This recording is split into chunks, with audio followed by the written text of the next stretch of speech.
وسلموا تسليما اللهم صل على سيدنا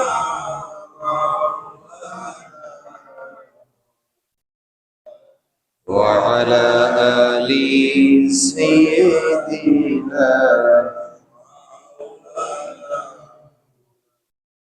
اللهم صل على سيدنا مولانا محمد وعلى آل سيدنا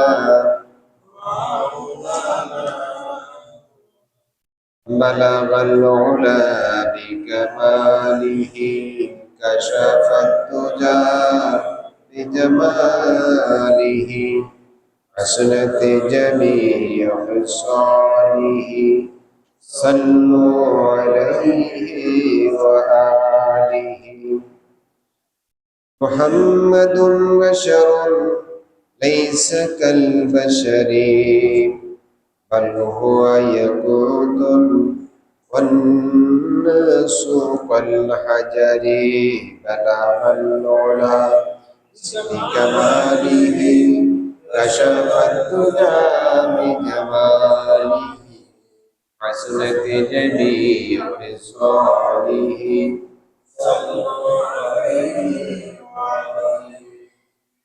আল্লাহ সুবহানাহু ওয়া তাআলা দরবারে শুকরিয়া আদায় করি, সকলে পড়ি আলহামদুলিল্লাহ।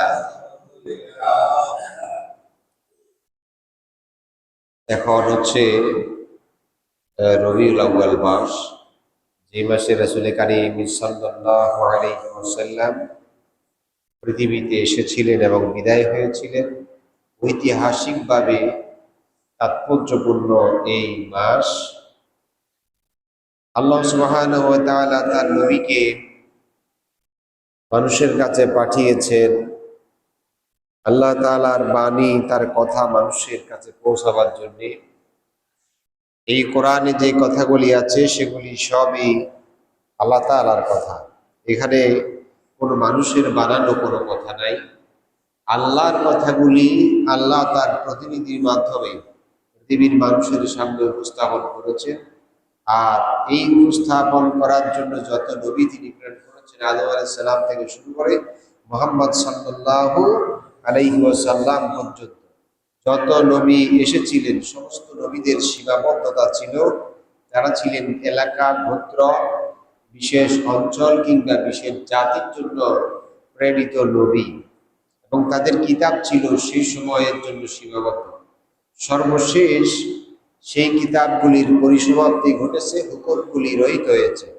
একটা কিতাব শুরু হয়েছে, এর পরিধি চলবে, এর কার্যক্রম চলবে ইলা ইয়াউমিল কিয়ামা। কিয়ামত আসা পর্যন্ত এর হুকুম রহিত হবে না, এর সংরক্ষণে কোনো ব্যাঘাত ঘটবে না। যে কিতাবের নাম হচ্ছে কোরআনুল কারীম। আল্লাহ তাআলা তার রাসূলকে সেই কোরআন নিয়ে পৃথিবীতে পাঠিয়েছেন।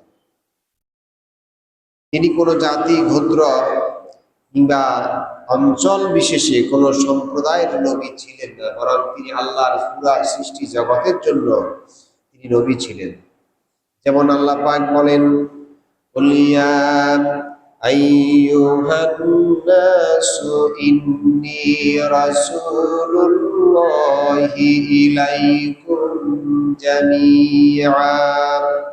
আল্লাহ পাক বলছেন, হে রাসূল আপনি বলেন, হে মানুষেরা, আমি তোমাদের সকলের নিকট আল্লাহর পক্ষ থেকে রাসূল হয়ে এসেছি। রাসূল মানে বার্তা বাহক, যিনি আল্লাহর বার্তা নিয়ে এসেছেন, আল্লাহর বার্তা বহন করে মানুষের সামনে উপস্থাপন করছেন। আমরা যদি প্রশ্ন করি সেই বার্তাটা কি, জবাব দিবে কোরআন। রব্বুল আলামিন বলেন, কিতাবুন আনজালনাহু ইলাইকা লিতুখরিজান নাসা মিনাজ যুলুমাতি ইলান নূর। আল্লাহ পাক রব্বুল আলামিন বলেন, আপনার প্রতি যে কিতাব নাজিল করা হয়েছে সেই কিতাব দিয়া তাম পৃথিবীর মানুষদেরকে অন্ধকার থেকে আলোর পথ দেখাবে। এবার যদি প্রশ্ন করি, কেমনে সেই আলোর পথ পাবো? কে দেখাবে সেই আলোর পথ?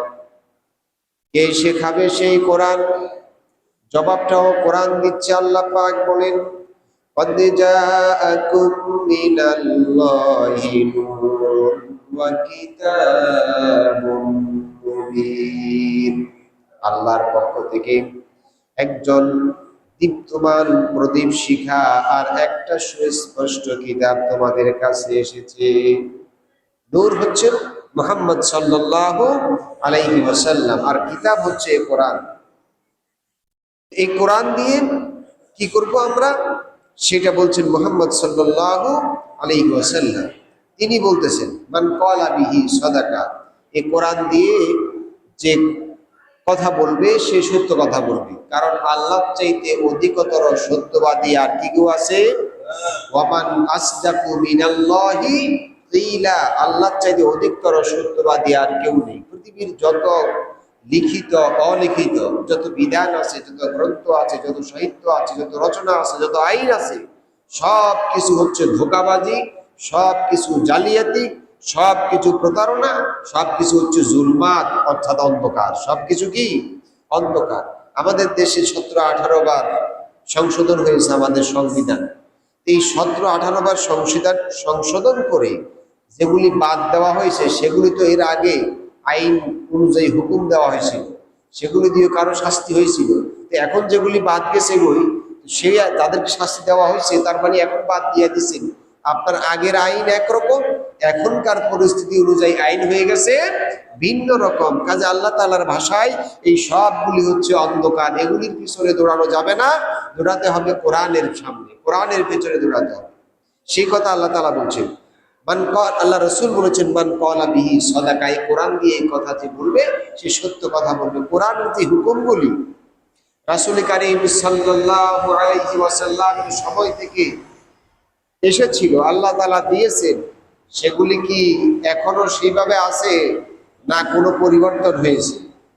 কোনো পরিবর্তন হয় নাই, সামনেও হওয়ার সম্ভাবনা একদমই নাই। কারণ রাব্বুল আলামিন বলেন, ইন্না নাহনু নাযালনা যিকরা ওয়া ইন্না লাহু লাহাফিজুন।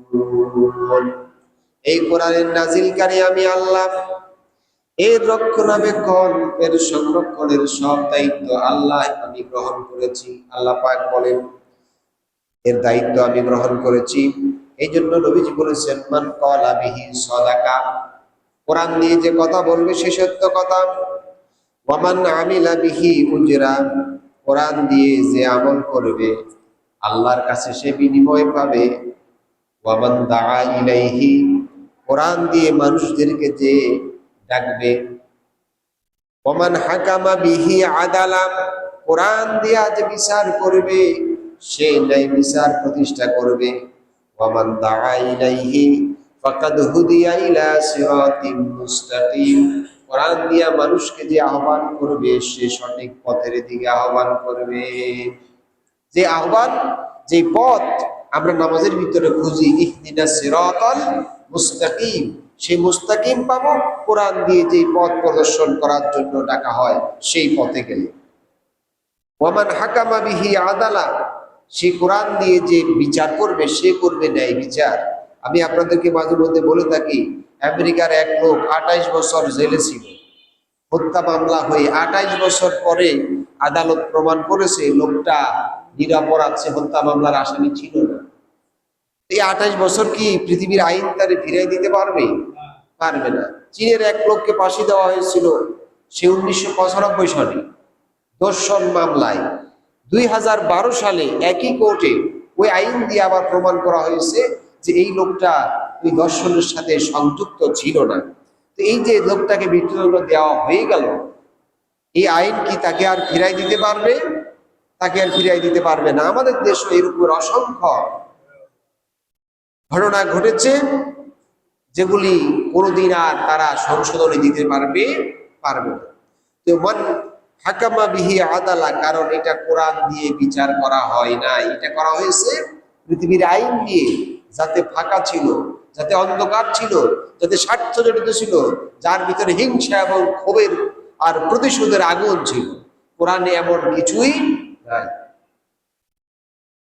কোরআন যখন আসলো, আল্লাহর নবী মানুষের কাছে আহ্বান করলেন, ইন্নাল্লাহা রাব্বি ওয়া রাব্বুকুম ফা'বুদুহু হাযা সিরাতুল মুস্তাকিম। নবীজি মানুষের সামনে উপস্থাপন করলেন, আল্লাহর পরিচয় দিয়ে তিনি বললেন, তিনি আমাদেরও রব, তোমাদেরও রব, সুতরাং তার হুকুম মানো, তার আদেশের অনুসরণ করো, আর এটাই হচ্ছে তোমাদের জন্য সরল পথ, সহজ পথ। কারণ হচ্ছে মানুষ আর জিন, এই দুই প্রজাতিকে আল্লাহ পাক বলেন, মা খালাকতুল জিন্না ওয়াল ইনসা ইল্লা লিয়াবুদুন। এই দুই জাতির সৃষ্টির একমাত্র কারণ হলো একমাত্র আমার ইবাদত করা, হুকুম মানা। অন্য আয়াতে রব্বুল আলামিন বলেন, আনি'বুদুনি হাদা সিরাতুল মুস্তাকিম। আমার ইবাদত করো শুধুমাত্র, আর এটাই হচ্ছে সহজ রাস্তা, সরল রাস্তা। সব সময় এই কথা বলি যে ইবাদতের অর্থ এই নয় যে নামাজ পড়েছি ইবাদত শেষ। ইবাদতের অর্থ এই নয় যে যাকাত দিছি কয় টাকা ইবাদত শেষ, রোজা রেখেছি ইবাদত শেষ, হজ করেছি ইবাদত শেষ হয়ে গেছে। বরং আমার পুরা জীবনের সমস্ত কর্মগুলি হচ্ছে আমার ইবাদত। পুরা কর্মগুলি আমার কি? ইবাদত। আল্লাহ পাক অর্ডার করছেন, ফাইদা কুদিয়াতিস সালাতু ফান্তাশিরু ফিল আরদি ওয়াবতাগু মিন ফাদলিল্লাহ ওয়াজকুরুল্লাহা কাসীরান লাআল্লাকুম তুফলিহুন। রব্বুল আলামিন বলেন, যখন নামাজ শেষ হয়ে যাবে, ফান্তাশিরু ফিল আরদি, এবার জমিনে ছড়িয়ে পড়ো, যে যার কর্মস্থলে নেমে পড়ো, যে যেখানে জীবিকা নির্বাহের কাজে নিয়োজিত, যে যে অবস্থায় যার জীবিকা উপার্জনরত, সে সেই কাজে চলে যাও।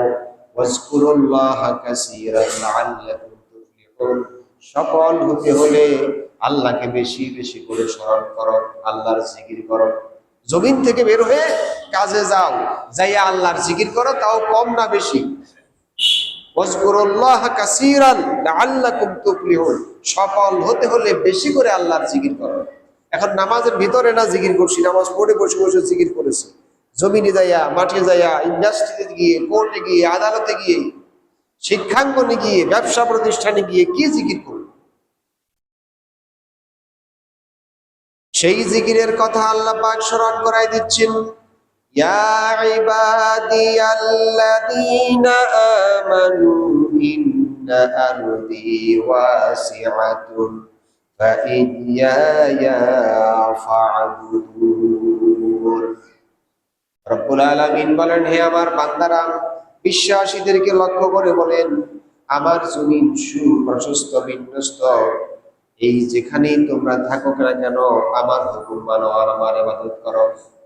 যেখানে থাকবো কার হুকুম মানতে হবে? আল্লাহর হুকুম মানতে হবে।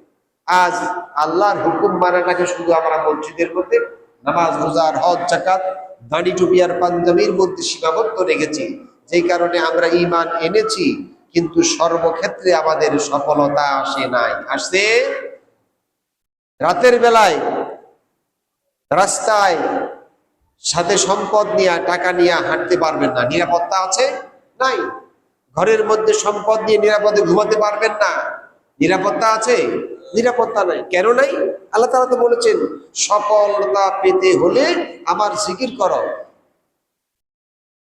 সূরা মাউন, সূরা কুরাইশের মধ্যে আমরা পড়ি, ফালিয়াবুদু রাব্ব হাযাল বাইত আল্লাযী আত'আমাহুম মিন জু'ইন ওয়া আমানাহুম মিন খাউফ।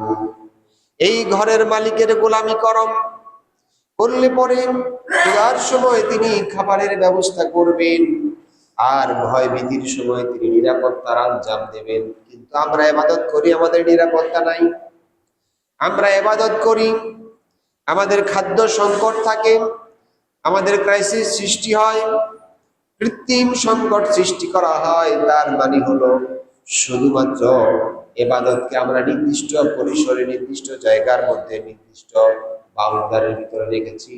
জীবনের প্রতিটি ক্ষেত্রে আমরা ইবাদতকে নিতে পারি না, সব জায়গায় আমরা ইবাদত নিতে পারি না। এই যে আল্লাহ এবং তার রাসূলের আদেশ, এই আদেশগুলি জীবনের সকল ক্ষেত্রে মানতে হবে। কোরআন যখন নাজিল হচ্ছিল, মানুষেরা না, শুধু জিনেরাও কোরআন শুনেছে, শুনে নেই, শুনছে। জিনেরা অবাক হয়ে বলছেন, আন্নাহু ইসতামাআ নাফারুম মিনাল জিন্নি, জিনেদের একটা দল বলছে, আমরা শুনতে পেয়েছি একটা কোরআন, ইন্না সামি'না কুরআনান আজাবা, আজীব এক কোরআন শুনেছি। এর পেছনে যে কারণ ছিল, জিনেরা জাদুক্রিয়ার জন্য এবং গুপ্তচর বৃত্তির জন্য তারা বিভিন্ন তথ্য খোঁজ করত, ফেরেশতাদের পরামর্শশালায় বিভিন্ন জায়গায় উঁকি মারত। যখন কোরআন নাজিল হওয়া শুরু হয়ে গেল, তখন তাদের এই কেরামতি বন্ধ হয়ে গেছে। তারা আর গোপন সংবাদ শুনতে পায় না, তারা আর সেগুলি পায় না। এখন খুঁজতে লাগলো পৃথিবীতে নিশ্চয় কোনো কিছু ঘটেছে, তা না হলে আমাদের এই গোপন নজরদারির উপরে কারপিও আসার কথা ছিল না। খুঁজতে খুঁজতে মক্কার পাদদেশে তারা দেখতে পেল, শুনতে পেল মুহাম্মদুর রাসূলুল্লাহ সাল্লাল্লাহু আলাইহি ওয়াসাল্লাম কোরআন তিলাওয়াত করতেছেন। আর তারা কান দিয়ে মনোযোগ দিয়ে শুনতে লাগলো, আর বলল, ইন্না সামি'না কুরআনান আজাবা, আমরা এক আজীব কিতাব শুনলাম, বিস্ময়কর এক কোরআন শুনতে পেলাম।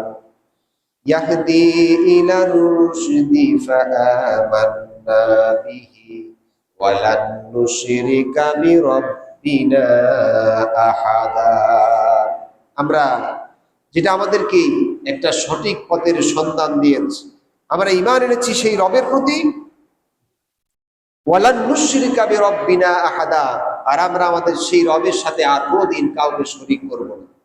এখন এই জিন এবং মানুষ দুই জাতি যখন ঈমান এনেছে, সবাই আনছে না কিছু লোকে আনছে? সবাই বিশ্বাস করছে না কম লোক বিশ্বাস করছে? যারা বিশ্বাস করেছে তারা মুমিন, আর যারা বিশ্বাস করে নাই তারা চুপচাপ বসেছিল নাকি? যারা বিশ্বাস করে নাই তারা কি চুপ করে বসেছিল? চুপ করে বসে থাকে নাই।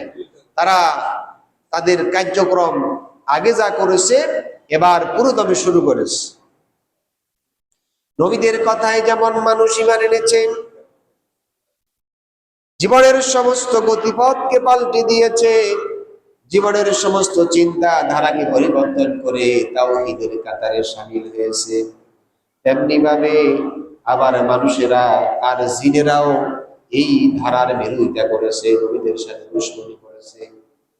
রব্বুল আলামিন বলেন, وَكَذَلِكَ جَعَلْنَا لِكُلِّ نَبِيٍّ عَدُوًّا شَيَاطِينِ الْإِنسِ وَالْجِنِّ يُوحِي بَعْضُهُمْ إِلَى بَعْضٍ زُخْرُفَ الْقَوْلِ غُرُورًا।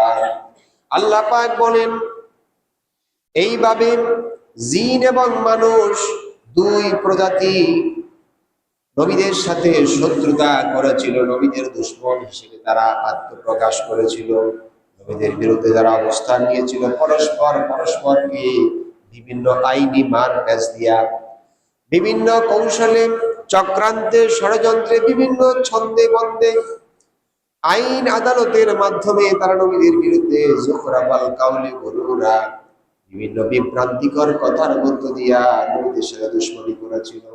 আল্লাহ পাক আফসোস করে বলছেন, ইয়া হাসরাতান আলাল ইবাদি মা ইয়াতিহিম মির রাসূলিন ইল্লা কানু বিহি ইস্তাহজিউন। এমন একজন নবী পাঠাই নাই, প্রত্যেকটা নবীর সাথে তারা তামাশা করেছে, ঠাট্টা বিদ্রুপ করেছে, বিরোধিতা করেছে, লাঞ্ছিত করেছে, অপমানিত করেছে, অপদস্থ করেছে। আল্লাহ পাক আফসোস করে বান্দার জন্য এইভাবে আফসোস করছেন যে মানুষকে হেদায়েত দেওয়ার জন্য নবী পাঠাইলাম, উল্টো হেদায়েতের রাস্তায় না এসে নবীদেরকে লাঞ্ছিত করেছে। কিয়ামতের দিন সমস্ত নবী উঠবেন, বিশ্বাসী অবিশ্বাসী সমস্ত মানুষদের নেতৃত্ব তারা দিবেন, যে যার উম্মতদেরকে নিয়ে হাজির হবেন। মুসা আলাইহিস সালাম হাজির হবেন তার উম্মতদেরকে নিয়ে, ঈসা আলাইহিস সালাম হাজির হবেন, দাউদ আলাইহিস সালাম হাজির হবেন, সুলাইমান আলাইহিস সালাম হাজির হবেন, ইউসুফ আলাইহিস সালাম, ইউনূস আলাইহিস সালাম, সমস্ত নবী উঠবেন, মুহাম্মদ সাল্লাল্লাহু আলাইহি সাল্লাম উঠবেন। উম্মতেরা যারা মেনেছে নবীদের ছেলে তারা অনুসারী হয়ে জান্নাতে যাবেন, আর যারা মানে নাই নবীরা সেই দিন তাদের বিরুদ্ধে সাক্ষী দিবে। নবীরা বলবে, আমার রব, ইন্না হাযা কওমি ইত্তাখাযুল কুরআনা মাহজুরা, আমার জাতির মধ্যে আমার উম্মতের মধ্যে এই লোকগুলি কোরআনকে তামাশা করেছে, ঠাট্টা করেছে, বিদ্রুপ করেছে, কোরআনকে উপহাস করেছে। নবীরা যেই দিন সুপারিশ ছাড়া, নবীদের সুপারিশ ছাড়া কারো সুপারিশ করার সুযোগ থাকবে না। উম্মতের বিরুদ্ধে নবীরা যখন এইভাবে আল্লাহর দরবারে অভিযোগ দায়ের করবেন, কোনো উপায় থাকবে না। দুনিয়ার সফলতা আসলে সফলতা নয়, দুনিয়ার সফলতা অত্যন্ত ক্ষণস্থায়ী, আর পরকালের সফলতা হচ্ছে দীর্ঘস্থায়ী, যার শুরু হবে শেষ হবে না। আপনারা 2022 সালে সম্ভবত তিনি মারা গেছেন, স্টিফেন হকিং, বর্তমান সময়ের সবচাইতে শ্রেষ্ঠ এবং সেরা বিজ্ঞানী। নাম শুনেছেন? অনেকটা অসুস্থ লোক ছিলেন, হুইল চেয়ারে চলাফেরা করতেন। তার মেধা চিন্তার শক্তি এত বেশি ছিল যেটা তাকে পৃথিবীর শ্রেষ্ঠ বিজ্ঞানী বানাই দিয়েছে। লোকটা পরকাল সম্পর্কে ধারণা ছিল। তার মন্তব্য হলো, পরকাল অলীক বস্তু, মানুষের কল্পনা প্রসূত, মন গড়া মানুষের চিন্তা প্রসূত একটা বিষয়, একটা মতবাদ। পরকাল বলতে কিছুই নাই। বলেন নাউজুবিল্লাহ। দুনিয়ার জ্ঞান, দুনিয়ার চিন্তা, দুনিয়ার সাধনা তাকে পৃথিবীর 800 কোটি মানুষের উপরে শ্রেষ্ঠত্ব দিয়েছে। অথচ মৃত্যুর পরে আল্লাহ পাক বলেন, দুনিয়ার শুধু মানুষ না, নিকৃষ্ট অদম প্রাণীর চাইতে নিকৃষ্ট কাতারে তাকে থাকতে হবে। দুনিয়ার শ্রেষ্ঠ সফলতা পরকালের চূড়ান্ত ব্যর্থতা। দুনিয়ার সফলতা আসলে সফলতা নয়। এই যে দেখছেন না শ্রীলঙ্কার কি অবস্থা, দেখছেন?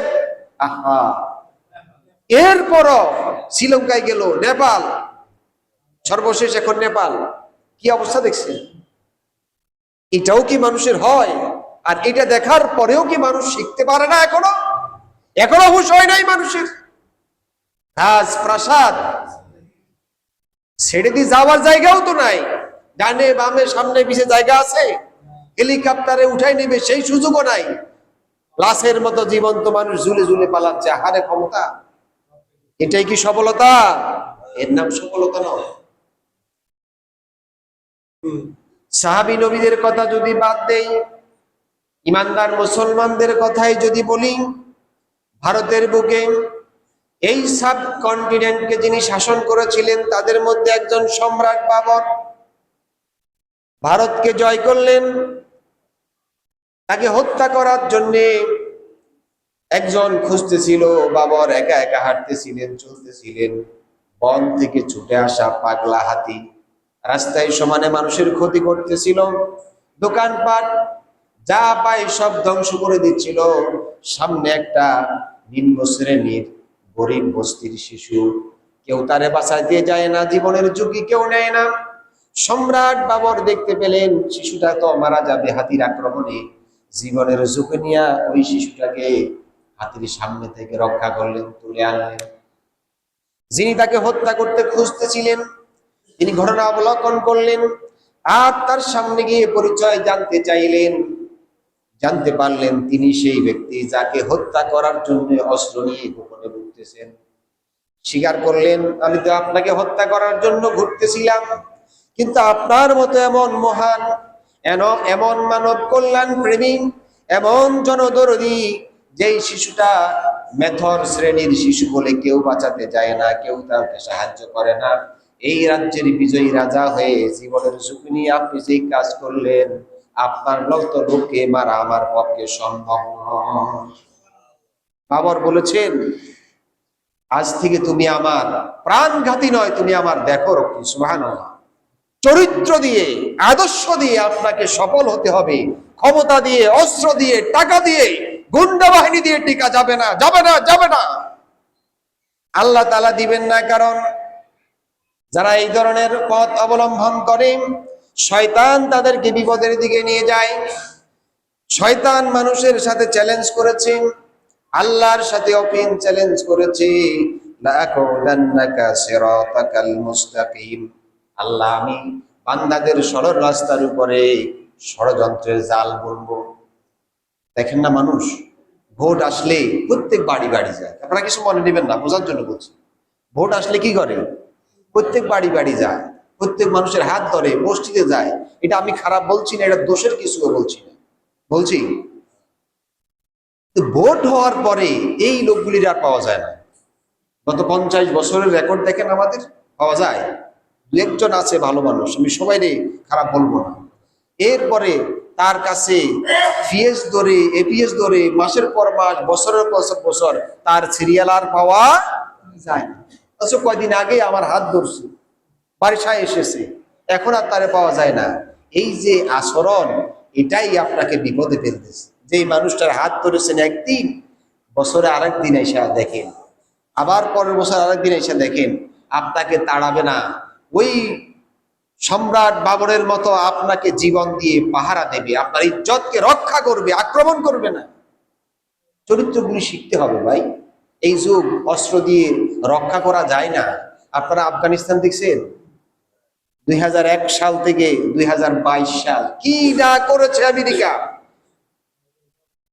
কত হাজার হাজার কোটি ডলার তারা খরচ করেছে, কত অস্ত্র ব্যবহার করেছে, দমাই রাখতে পারছে? পারে নাই। চরিত্রের কাছে গোটা তালেবান শক্তিকে সারা পৃথিবীতে 1 নাম্বার জঙ্গি, উগ্র, সন্ত্রাসী, মৌলবাদী গোষ্ঠী সারা পৃথিবীতে তাদের মিডিয়া দিয়ে তারা প্রচার করেছে। এখন কি তারা সম্ভব আর আছে? হয় নাই। কারণ তাদের কাছে ছিল কোরআনের আদর্শ। কি ছিল? এটা বন্ধ করা যাবে না। ইউরিদুনা লিইউতফিউ নূরাল্লাহি বিআফওয়াহিহিম ওয়াল্লাহু মুতিম্মু নূরিহি ওয়ালাউ কারিহাল কাফিরুন। তারা চাই মুখের কথা দিয়া, মুখের ভাষা দিয়া আল্লাহর আলোকে নির্বাপিত করতে। আল্লাহ পাক বলেন, আমি আমার আলোকে প্রজ্বলিত করব। তাদের মনের মধ্যে যত জ্বালা যন্ত্রণার আগুন ধরো, যত যন্ত্রণা অন্তরে সৃষ্টি হোক, আল্লাহর দ্বীনকে যারা ভালোবাসে, মানুষের মধ্যে তাদের ভালোবাসা আল্লাহই তৈরি করে দিবেন। সুবহানাল্লাহ। এটা কি চোখে আঙ্গুল দিয়ে দেখাই দিতে হবে? হক আর বাতিল, সত্য আর মিথ্যা, কারা ভালো কারা খারাপ মানুষ বুঝে না? বুঝে না? বুঝে কি বুঝে না? কাজেই ভালো মানুষকে আক্রমণ করিয়েন না, তার মতো ভালো মানুষ হওয়ার চেষ্টা করুন, তার থেকে ভালো আদর্শ উপস্থাপন করুন। আক্রমণ করতে হবে না, লবিং করতে হবে না, অস্ত্র প্রদর্শন করতে হবে না। এই চরিত্রই আপনাকে বড় করে দিবে। সুবহানাল্লাহ। শয়তান মানুষকে কেমনে বিপদে পেলেন? নবীদের সাথে মানুষ এবং জিনের মধ্য থেকে মানুষেরাও যেমন দুশ্মনী করছে, শয়তানও দুশ্মনী করছে। শয়তান বলছে, ক্বালা রাব্বি বিমা আগওয়াইতানি লাউযায়্যিনান্না লাহুম ফিল আরদি ওয়া লাউগবিয়ান্নাহুম আজমাইন। শয়তান বলছে, আমার রব, আমি তাদেরকে চক্রান্ত করব, ঘুরপাক খাওয়াবো পৃথিবীর চাকচিক্য সৌন্দর্যের মধ্য দিয়া, আর তাদের সকলকে আমি ধূম্রজালে, দ্বিধা সংশয়ের মধ্যে ফেলে দেব, দ্বন্দ্বের মধ্যে, দ্বিধার মধ্যে ফেলে দেব। কিভাবে ফেলবো? লাউযায়্যিনান্না লাহুম ফিল আরদ, জমিনের সমস্ত কাজগুলি, পৃথিবীর সমস্ত আয়োজনগুলি, চাকচিক্যগুলি তাদের কাছে সুসজ্জিত করে দিব, সুন্দর করে দিব। তারা মনে করবে যে পৃথিবীর সৌন্দর্য আসল সৌন্দর্য। একটা পিয়ন চাকরি করে ঢাকায় কয়েকটা বাড়ি, একটা লোকের কয়টা বাড়ির দরকার আছে? একটা হলে যথেষ্ট, কয়েকটা বাড়ি, তারপরেও ঘুষ খাওয়া বন্ধ হয় নাই। একটা লোক খুন করেছে, একটা খুনের জন্য তো তার মৃত্যুদণ্ড হওয়ার কথা, কিন্তু সেই খুন থেকে বাঁচার জন্য আরেকটা খুন করেছে, আরেকটা খুন করেছে, করে নাই? করেছে। এইভাবে দুনিয়াটা তার কাছে আনন্দময়, চাকচিক্যময়, জিনাত দিয়ে শয়তান এমন ভাবে সাজাই দিল, মনে হয় যেন আরো কয়টা বাড়ি হলে আরো সুন্দর হয়, আরো কয়টা খামার বাড়ি হলে আরো সুন্দর হয়, আরো কত বছর ক্ষমতায় থাকলে আরো সুন্দর হবে, আরো কতগুলি লোককে আক্রমণ করলে, আরো বিরোধী দলকে দমন করলে আরো সুন্দর হবে। এইভাবে দুনিয়া তার কাছে ক্রমান্বয়ে সুন্দর লাগে। শয়তান বলে লাউযাইয়িনান্না লাহুম, এই দুনিয়ার কর্মকাণ্ডগুলি তার কাছে সুন্দর হয়ে যায়। নাউযুবিল্লাহ। আল্লাহ পাক বলেন, ইন্না ইবাদি লাইসা লাকা আলাইহিম সুলতান, আমার বান্দা যারা হবে, যাদের সামনে কোরআন থাকবে, শত সহস্র অন্যায়ের হাতছানি তাদের সামনে আসবে, কোনদিন তোমার প্রভাব আর কর্তৃত্ব তাদের সাথে চলবে না। ওয়া মা আলাইহি ইল্লাল বালাগ। সময় ফুরিয়ে গেছে।